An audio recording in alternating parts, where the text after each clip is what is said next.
This is a CBS News special report. I'm John Dickerson. As many as 20 people are injured in a Catholic school shooting in Minneapolis. This is happening at Annunciation Church. At least 3 people are dead. One is the shooter, who died by suicide. We have been watching emotional scenes of families hugging their children as they get released and are reunited. We're now going to listen into officials who are giving a briefing. You cannot put into words the gravity, the tragedy, or the absolute pain of this situation. We are a Minneapolis family. But to everybody out there, do not think of these as just somebody else's kids. Those families are suffering immense pain right now. Think of this as if it were your own. Every one of us needs to be wrapping our arms around these families, giving them every ounce that we can muster. These were Minneapolis families. These were American families. And the amount of pain that they are suffering right now is extraordinary. And don't just say this is about thoughts and prayers right now. These kids were literally praying. It was the first week of school. They were in a church. These are kids that should be learning with their friends. They should be playing on the playground. They should be able to go to school or church in peace without the fear or risk of violence, and their parents should have the same kind of assurance. These are the sort of basic assurances that every family should have, every step of the day, regardless of where they are in our country.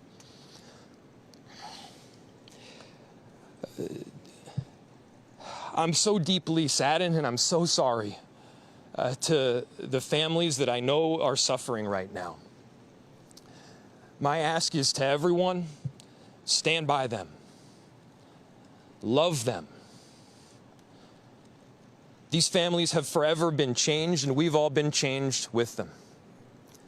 We need to do everything possible to support them through this time. We have a family resource center that has been set up. I'm grateful for all of the law enforcement agencies from a number of different jurisdictions, and all the different departmental support that we've received. They're going to be working tirelessly. There's also a family resource center that is being set up as we speak to make sure that we're there for everybody. Again, to the families that are suffering, to those that have experienced loss, I'm so deeply sorry. We're going to be with you every step of the way. We love you. This kind of act of evil should never happen, and it happens far too often. The chief will provide additional details. My name is Brian O'Hara, B-R-I-A-N, O''H-A-R-A. I am the Minneapolis Police Chief. Earlier today, just before 8:30 a.m., our city experienced an unthinkable tragedy. Minneapolis police officers responded to a report of a shooting at a mass that was happening at the Annunciation Roman Catholic Church on the block behind me. This worship service was marking the first week of school for children that are attending the Annunciation Catholic School. During the Mass, a gunman approached on the outside on the side of the building and began firing a rifle through the church windows towards the children sitting in the pews at the Mass. Shooting through the windows, he struck children and worshipers that were inside the building. The shooter was armed with a rifle, a shotgun, and a pistol. This was a deliberate act of violence against innocent children and other people worshiping. The sheer cruelty and cowardice of firing into a church full of children is absolutely incomprehensible.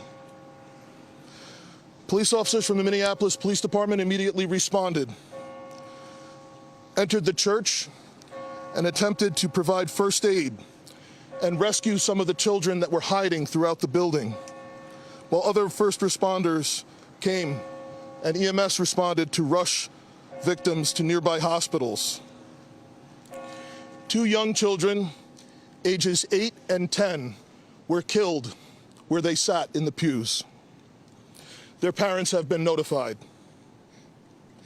17 other people were injured, 14 of them being children.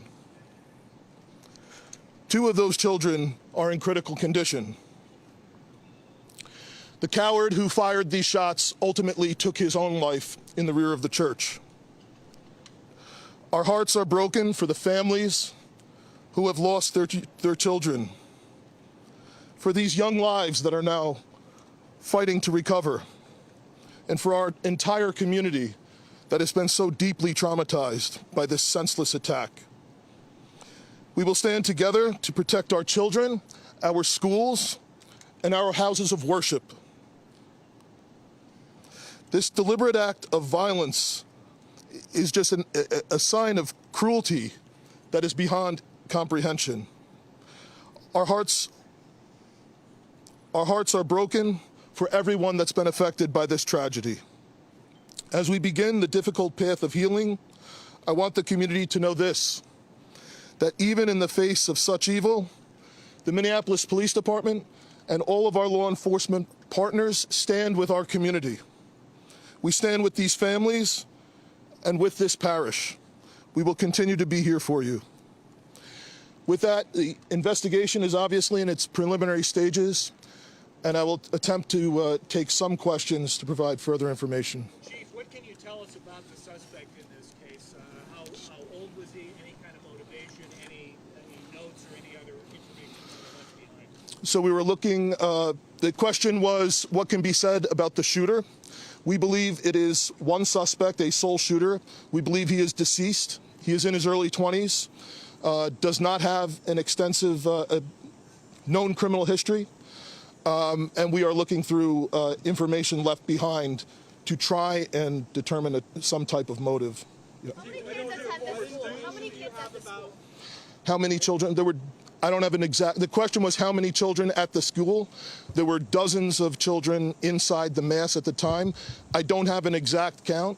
The children have been relocated into the school, which is where their families are reunifying with them. Other than the shooter, Reg. Other than the weapons, was the shooter a student, former student? Was he a former employee? Do we know that? The question was, do we know if the shooter was a former school employee or a former student? We don't have that information. Did he leave anything behind other than the weapons?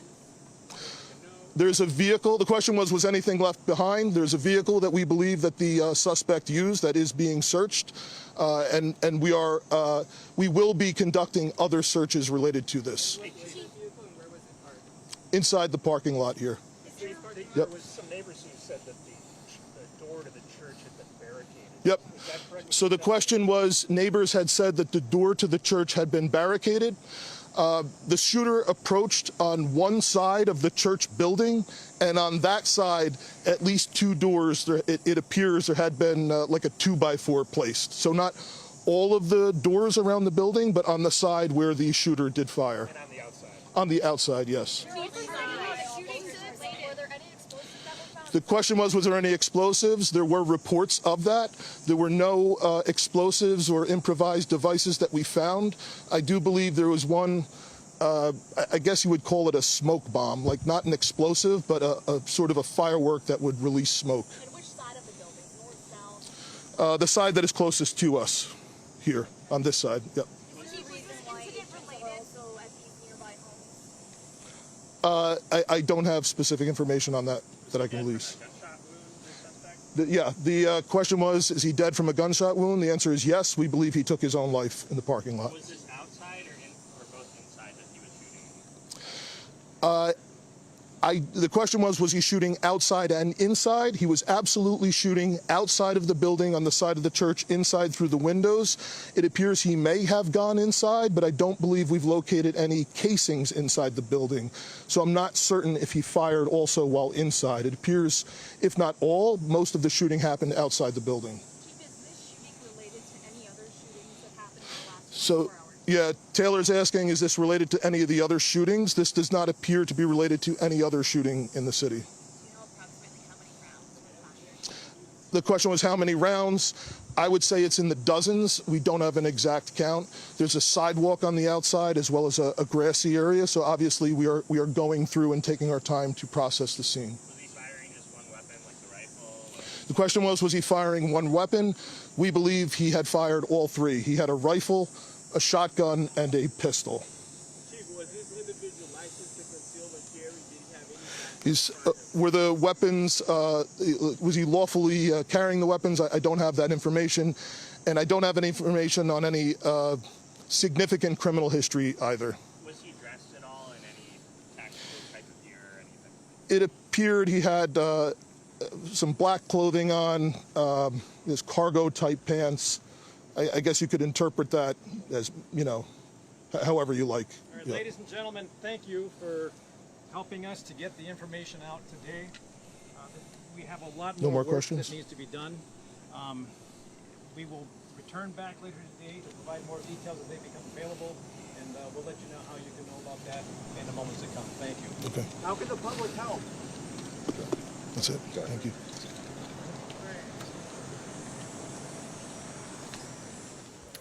What we have just witnessed is a briefing by the police chief, Brian O'Hara, who has updated us on the shooting at Annunciation Church in Minneapolis.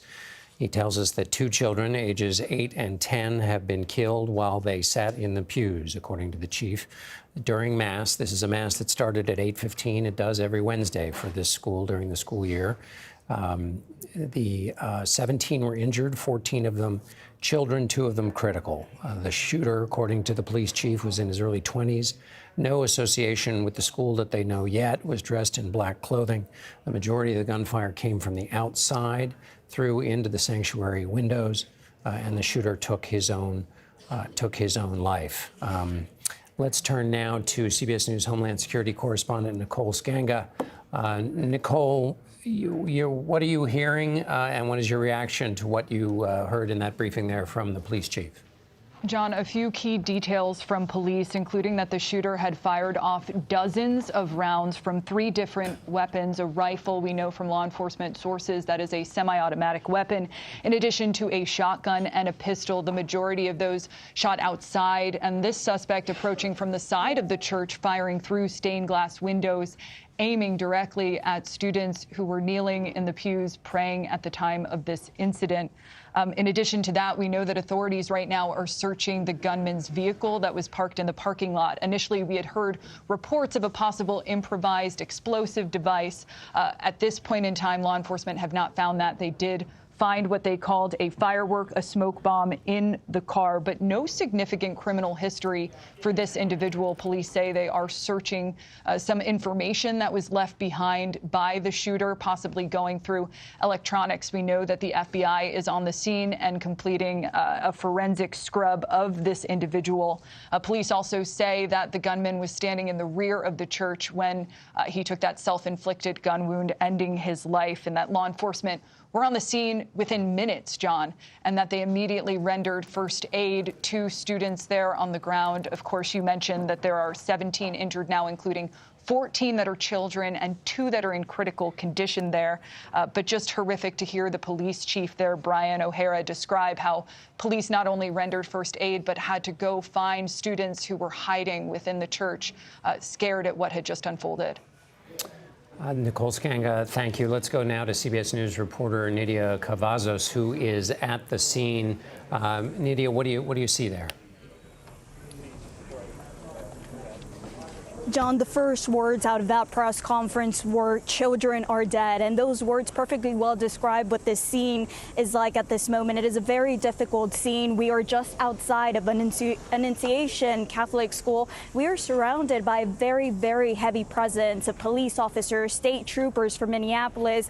The FBI is here. We just witnessed multiple K-9 units going in. Many tactical vehicles are also going through this road heading up to the school. Now, when we were arriving, when our crew was making our way here, we were hearing sirens of officers coming in, helicopters around the area, and just to give you a sense of what we were hearing.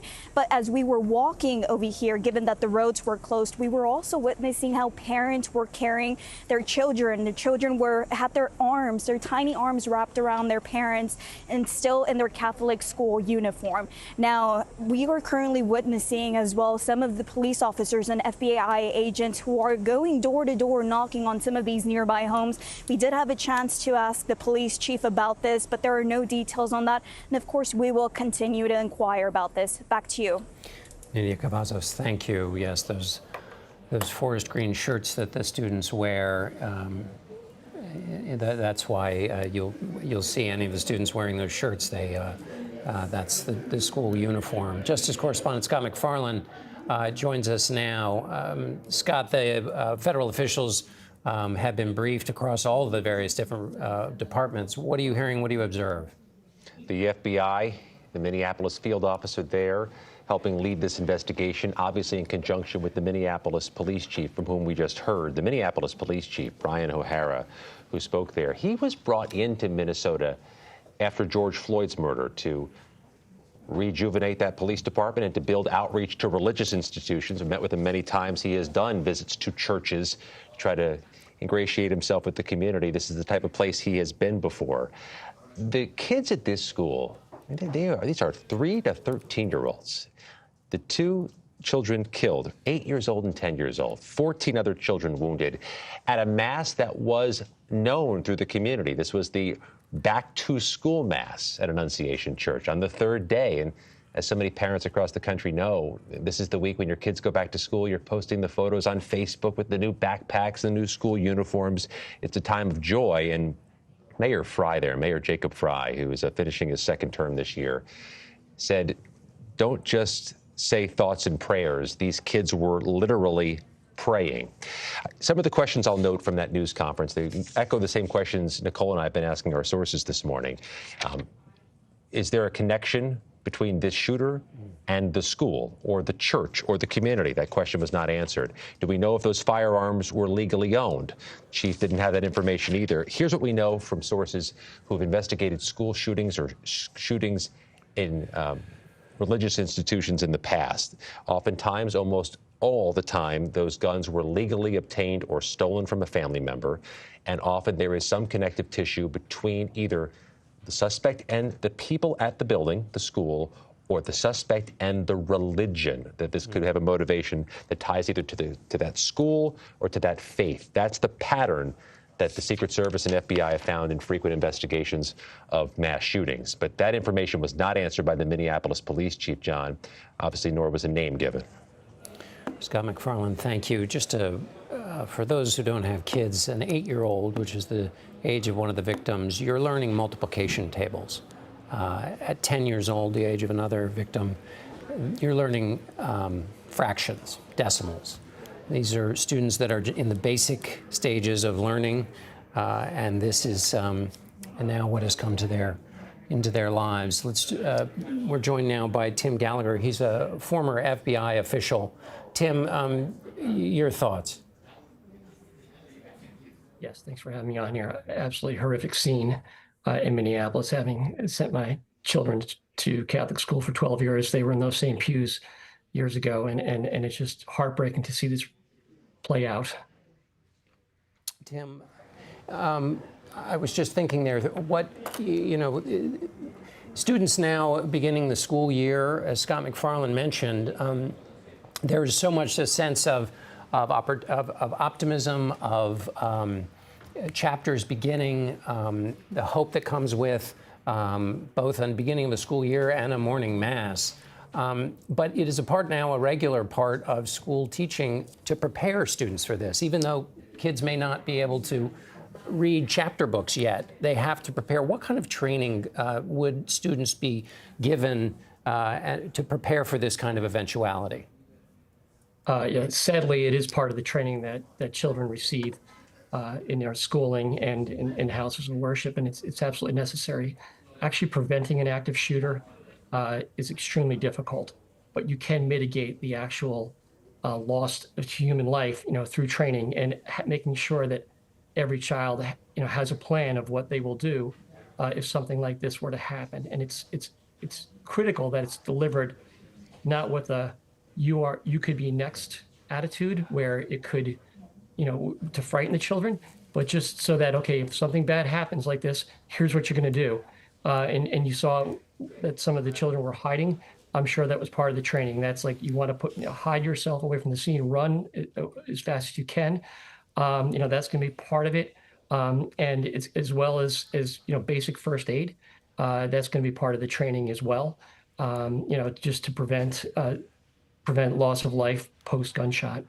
And Tim, what kind of questions would you be anxious to get the answers to? Having worked at the FBI, had association with these kinds of cases, what's on your mind in terms of questions you'd want answered? Well, sure. You're looking to see, what the association is, with this institution. And you saw the chief said that they did not know, and fully 1/3 of active shooter cases, there's no association. It's just a crime of opportunity. But we want to know, this is a 20-year-old. What brought him here on this day, and who else may have known? There would have been some leakage, as we say in the industry, where they started to hint to people that they were getting ready to do something. They can go through all of his electronic devices, things that he posted, things that he may have sent to himself that are, resident on his devices, whether it's his laptop or his phone. And they're going to be careful doing this. We heard about there was smoke bombs, but you're always looking to see where there's a secondary device. This stuff would be trapped out there, whether it's a car, whether it's an apartment, whether it's his bedroom. These are all things that law enforcement will meticulously look to ensure that there's no further threat. And then they'll be looking to see who knew what. Was anyone possibly tipped off, and then drilling down on the motive, what drew him here on this day. All right. Tim Gallagher, thank you so much. Joining us now is CBS News national security contributor Samantha Vinograd. Sam, I understand you have experience with Minneapolis when you were at the Department of Homeland Security. John, that's right. I traveled to Minneapolis to work with members of state and local law enforcement and members of the community on preventing acts of targeted violence and terrorism. And to Tim's point, from a prevention standpoint, federal officials work very closely with their partners and communities to ensure that every faith-based institution, as well as every school, has a bespoke, customized plan to try to mitigate damage if there is an active shooter situation. And those plans have to be carefully designed for the specific environment, in this case, the church. It looks like that plan did help mitigate some damage today. Law enforcement arrived quickly. However, the active shooter was able to get up to a window after entering the parking lot. So there will certainly, I imagine, be an assessment of whether extending the perimeter from this faith-based institution would have helped mitigate some of the damage. From a prevention standpoint as well, in these situations, oftentimes we have what we call lone wolves, individuals who radicalize and mobilize to violence on their own. That's why part of the work that I did in Minneapolis and around the country through the Department of Homeland Security was to try to encourage members of communities to ask for help if they saw an individual exhibiting potentially worrisome behavior, making threats, stockpiling weapons, and that sort of thing.